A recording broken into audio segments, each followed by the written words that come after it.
Hey guys, Asher coming at you today with another Raid Shadow Legends champion guy, this time on Jintoro. Magic Affinity Shadowkin Legendary Champion. Super good debuffer, raw damage dealer, one of the best in the game, and I use him every day. First, a shout out to a few of you guys. We have Jaleel Anderson looking for a Jintoro guy. Jaleel again, day 2, day 5. Oh, sorry, Jaleel. We have Mujtaba, I'm Imran, looking for a Jintoro guide. We have Boggledigop looking for, pulled 8 Ancients and got Jintoro in Killian. Want to see updated guides on them. Boggledigop, oh boy, Boggledy, I got you, man. Brogni, Killian, or Jintoro. All right, Boggledy and the rest of you guys, thank you for the Keeping the Champion guide requests coming in the comments below. Let's go ahead and take a look at Jintoro.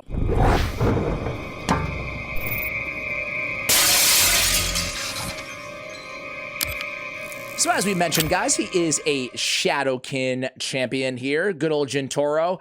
One of the old school Shadowkin champions in the game. He was in the kind of the second batch released right after Yoshi the Drunkard. He was a solo legendary in the game. So he looks really cool. He absolutely just nails the Shadowkin aesthetic. He's got the blue flame coming out of his hair or whatever that is. He's got the samurai sword. He's got the full kind of old school samurai kind of motif going on aesthetically, right? He's obviously an attack-based champion. His base stats, HP is okay for an attack-based champion. His attack is you know, maybe a little bit above average for an attack-based champion.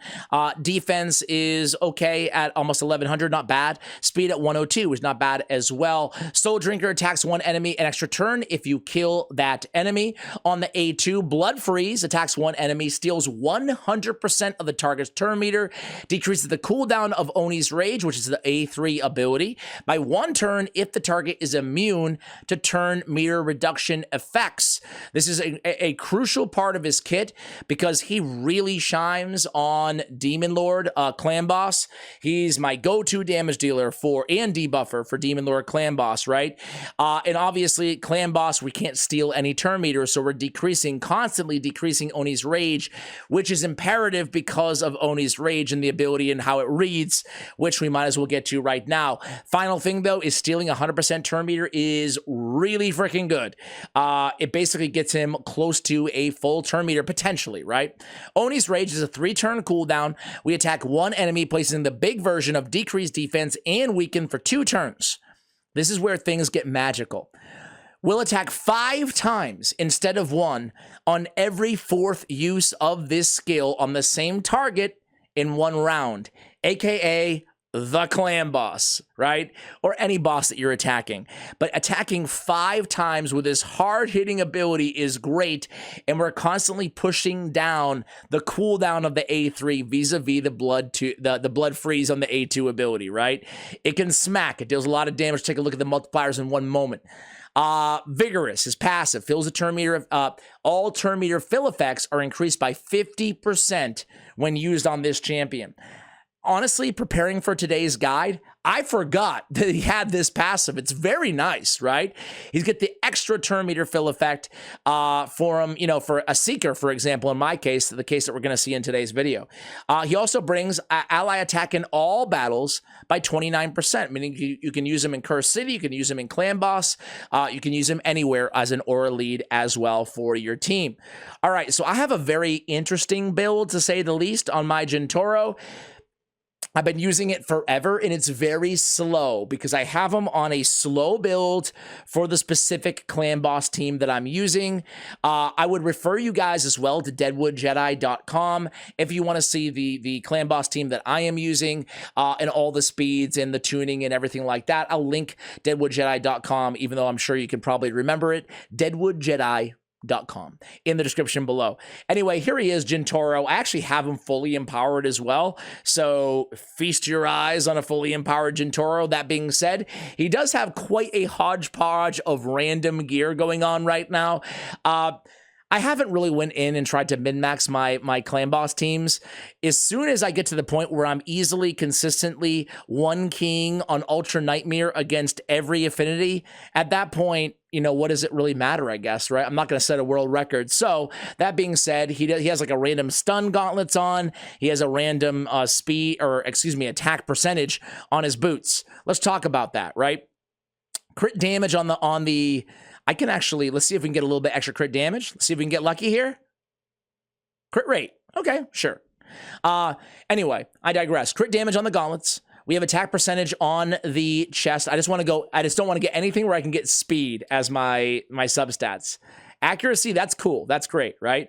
And he doesn't really need any of this stuff, so I'm just going to save my glyphs. But anyway, attack percentage, crit damage on the gauntlets. We're building him for damage. Because we have him super slow, we want attack percentage on the boots as well, right? We want to get his attack as high as we can. We have what is this? Oh, look at this banner, guys. We have 5 speed on the banner. It's at level 13, and I didn't fully upgrade it because I'm petrified that it's going to go, the speed is going to go on this, or the last roll is going to go to the speed. Should we just do it? Let's just do it. Let's just do it. Who cares? You guys are with me. Anywhere but speed. Anywhere but speed. Anywhere but speed. Yeah. I was worried for a second there. I was worried. Whew. Whew. Okay. Let's see what we get here. Accuracy. Attack. We'll take it. We'll take it. All right. So anyway, guys, I digress. Sorry about that. We want to go with either attack or accuracy, preferably on the banner. Of course, you can go with HP or defense if you need some more survivability on him. We have crit damage on the amulet. Crit damage, crit damage, crit damage. Okay, we'll take the attack. So we go crit damage on the amulet, and we go attack, obviously, on the ring as well, trying to get as much damage as we can out of this dude. And we can actually, look at this. I told you this is a crappy build in terms of the gear that I have on him. And of course, we get the worst, the least of the attack glyph roll as well. Today's not my day here. At least we didn't roll on the speed, right? Anyway, total stats on Jintoro here are going to be 6,400 on the attack. Again, I want him at 154 speed exactly. I would put speed on the boots, and that's the only real change I would make if I didn't have him optimized for this particular clan boss speed tune team. We have 110, 100% is fine on the crit rate, 271 on the crit damage. Accuracy at 277. I will say that's a little low for my own preference here, but it still gets the job done with clan boss, so we're gonna run with it. Okay, I would like that to be over 300 accuracy. For masteries, we are picking up extra accuracy here, so it all works out in the end. These are the masteries that I have on him, guys. Really basic kind of clan boss build here. Most importantly, on a speed tune team, you guys already know this, but you want to avoid any of the turn meter boosting or manipulating abilities out there in the game, right? Cycle of Revenge, we don't want that.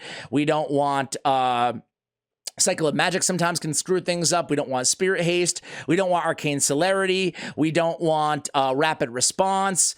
You know, we want to be careful to stay away from speed. Anything that will screw up, I should say, our speed tuning, right? So those are the masteries that we're going to go with here, guys.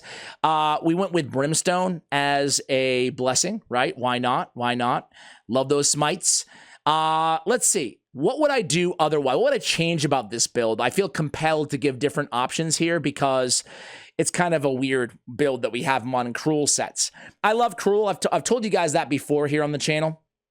I've started to shift some of the champions that I use as damage dealers the most in PvE, like Jintoro, into Cruel away from Savage and Lethal. Not because I don't love Savage and Lethal, I do, but I need all the Savage and Lethal gear I can get for my PvP nukers. So, you know, using Cruel is still great. I can get 15% ignore defense with 3-piece set on, and I can get a whopping 45% attack with a 3-piece. In this case, it's a 2-piece, but I'm still getting a 30% attack boost plus a 10% ignore defense. We have a 3.8 multiplier on his A1. We have a 5.8 on his A2, the stealing turn meter ability. And then we have a 5.7 on the A3. This is the ability that will attack 5 times every 4th use of the skill. Whoa. They recommend Phantom Touch or Brimstone. This is hellhades.com, by the way. Harder than Turvold. Ooh, he says. It's all conditional, right? Enough buffs on him, Turvold will outdamage Jintoro. Not enough buffs on him, he will not outdamage Jintoro, right? But Jintoro, Brackus the Shifter, Turvold, these are the dudes that are just absolute machines when it comes to raw damage against the clan boss. All right, guys, let's go ahead and show you my team.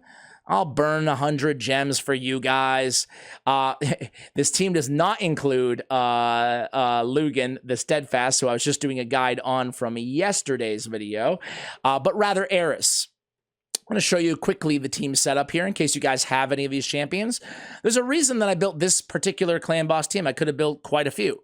The reason I built this one is because I'm using champions in this team that I don't really rely on super heavily anywhere else. Thus, I can run them speed-tuned here, like Jintoro's super slow, and it's not going to screw me up in other areas of the game. So Fushan, I have at 192 speed, not using his A2. Demitha is the fastest on the team, 292 speed. She's going to prioritize the A3 and then the A2. Eris, she's going to be at 261 speed, prioritizing the A2. Jintoro, what we want to do is make sure that we leave on. A lot of people make the mistake of shutting off the A2. We do not want to shut off the A2 because we want it to stay on to reduce the cooldown of the A3. Seeker, we're just going to open with the A1. He's at 179 speed. A nice slow build on Seeker.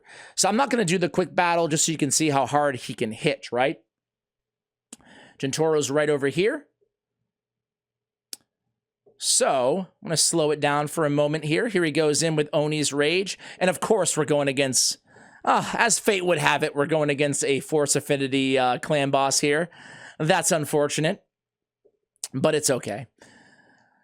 You'll see him hit, right? We'll see him hit. So he does land his decreased defense. Either that could have been on Fushan as well. He didn't land his weaken, so I'm doubting it. Anyway, here we go. Here he goes again. He lands his smite right there and a lot of damage, right? I want to keep going until we can get that quad hitter. You can see the real 184k plus the War Master there. He's got to be, I don't know, 2 turns away or so, maybe 3 turns away. I want to take him after this into maybe Celestial Griffin. He has a hard hit. That A1, that's a very hard hitting A1. 3.8 was it, multiplier? Yeah, that's big damage for an A1, right? It's like a Candrafon A1, but Candrafon has a chance of a double hit. If we kill somebody, has the chance of an extra turn, right? So we reduce the cooldown of Oni's Rage there with the A2. That's why we have it turned on still, right? We want to apply, there he goes, a Blood Freeze. Oh, did I have the wrong order there? He went Oni's Rage, then Blood Freeze. Either way, we're going to be okay. I want him to come in here and hopefully land both of his debuffs. And he does right there. The weaken and the decreased defense. And what I'm going to do is I'm not going to run the entire battle for you guys. I think the next one might be the 4th use of the skill. Instead, I'm going to do the lazy thing. And I'm going to burn another Eris cleanses. He's a stun target here on the negative affinity matchup. I'm going to do the dirty thing and burn another 100 gems because the lazy man's route instead of just waiting for this to be over. Okay, so it's going to be the next one that he goes in with the 5-time hitter. So let's see what he can do here. Okay. A lot of weak hits all over the place here. A lot of, well, at least 2, I should say, magic affinity on this team. But the nice thing is it's always a dependable 1 key. Even against Force Affinity, which is the worst affinity matchup for the team, right? All right, here we go. It's going to be, I think, the next one. Boom. Nope. One more. 1 off. Okay, he's so slow. All right. Here he goes. You can already see, though, every time he smacks down. I mean, speaking of smacking, Fushan can really hit hard, too. We're going to come in here and cleanse again. And Blood Freeze, reduce the cooldown. We should be able to come down right now and hit it. Come on, we got the increase attack. Boom. Oh, man, that wasn't the 4th time. Come on, man. I don't edit these videos. I'm not going to cut it. All right, here we go. Next time. I mean, you guys know what you're going to see already. Him do exactly what he did one time, only 5 times. But it's still awesome when it happens because it's like he smacks, man, you know? All right, decrease cooldown, blood freeze. It's got to be up right now, and it's got to be the 5-time hitter. Let's do this. How many weak hits you guys think he'll land here? Let's see. Boom, boom, boom, boom. Oh, there it is. It's the quintuple 230,000 damage. Not too bad. I didn't see the total damage number. You guys can rewind. I can't. But let me see if I can just show you. Can I just show you the first run stats? I love how they have the first run stats just kind of saved. I'll just do it again for you guys. Boom, boom. We'll just do the quick battle and see how much damage he puts out here. Let's see if Fushan gets more or less damage given that he's not in affinity, or he has the affinity. So he gets more damage. Usually Jintoro against Spirit and Magic and Void will have more damage than Fushan, but obviously not the case here. But either way, I mean, super dependable, always over 100 million damage. Not too bad. He's our debuffer in this situation and our stun target all in one, right? And our damage dealer. I want to bring him into the arena here, like I said, but I want to quickly do a Griffin run. Let's take him. Let's put him in the lead with attack in all battles. Why not? This team's going to smack. I'll come back to you when you get to the Griffin. So we're just on the second wave here, guys, but it's pretty cool. You can kind of just keep taking extra turns and extra turns, kind of like Nogdar the Headhunter. Boom, boom, boom. Just slaying everybody with the extra turns on the A1, right? Oh, Pixneal, you ruined the flow. You ruined the flow, Pixneal. But anyway, here we go against the Griffin. I'd love that ally attack up right away, but we don't have it, but whatever. This is not like an ideal Griffin team, but it's still fun nonetheless, right? Smacking. Ideally, we'd have him going and placing the decreased defense and the weaken, but they were both resisted. Well, there it is. Need more accuracy, Ash. Need more accuracy. It might work against Clan Boss, not going to work at whatever it is, 270 or whatever here against the Griffin, right? Even though we do have, in this case, the positive affinity matchup here.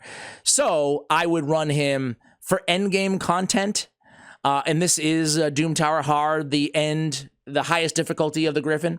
For endgame content, I would run him at 350 is what I would aim for the accuracy, right? Or even higher, depending on what you're trying to do, right? What you're trying to get into. So again, he should act as a great hard-hitting A1 right there. Yeah. Great hard-hitting A1, in theory, and a debuffer and a damage dealer, right, on any team that you run him on, right? So you can run him in so many different areas. Here we have him as an aura lead, too, just bumping up that attack even a little bit more. And here we go. Finish him. Finish him, Newt. Okay, you're going to let Jintoro do it? Yes, you are. Boom! There we go. All right. So you can run him on basically any sort of a team as a kind of like a Razin Scarhide type move, right? Where he's a hard-hitting dude who can also place decreased defense weaken on a single target, right?